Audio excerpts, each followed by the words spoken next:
I'm out for a ride with my wife today. We don't do it very often, so I decided maybe I would do a video on riding with a passenger as a new rider, or riding two up, or riding with a pillion. When I started doing this with my wife, she's the only passenger I've ever had, I knew enough that I had to give her some tips for riding on the motorcycle with me, and I learned this from a friend of mine whose wife also rides with him. Number one was just to have some sort of communication, some sort of signals, because we're not connected by communication device. If there's a problem, if she gets too hot or too cold or uncomfortable or something else, she just needs to tap me on the shoulder and I will pull over and find out what's happening.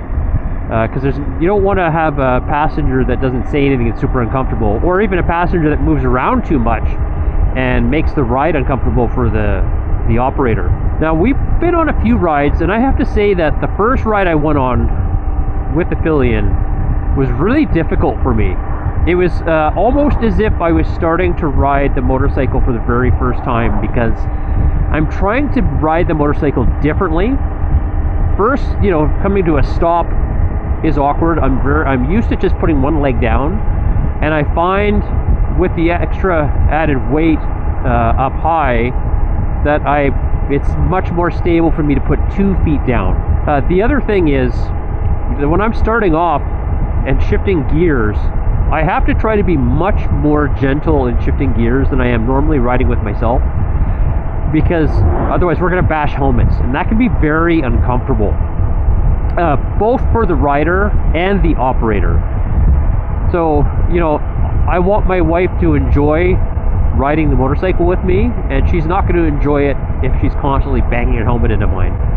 It's one thing we forget as riders, or we don't really think of as riders when we're riding alone. We know, your body knows when you're shifting, so your body is adjusting properly. Your neck is not snapping back or anything. Riding with passenger is much different than riding alone, at least for me on this tall bike.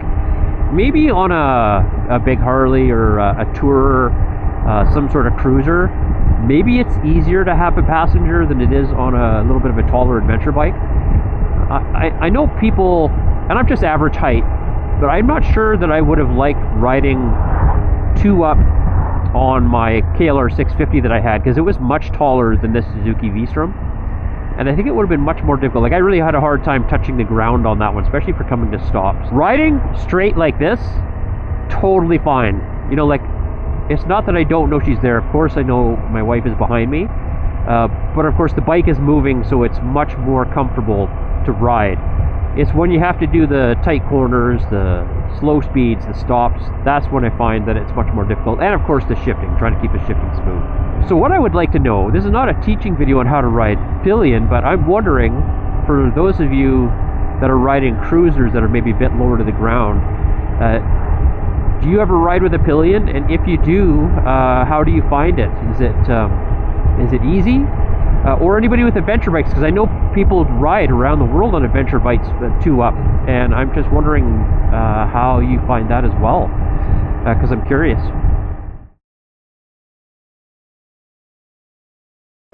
So just a little while later, while we were about to go for brunch, we stopped. I forgot to put the kickstand down, Sure. And we didn't communicate, and this is what happened. Oh.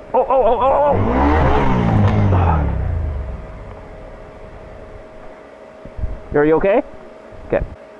Learn from my mistake, learn as much as you can before riding with a pillion, and take care, ride safe. Thanks for watching.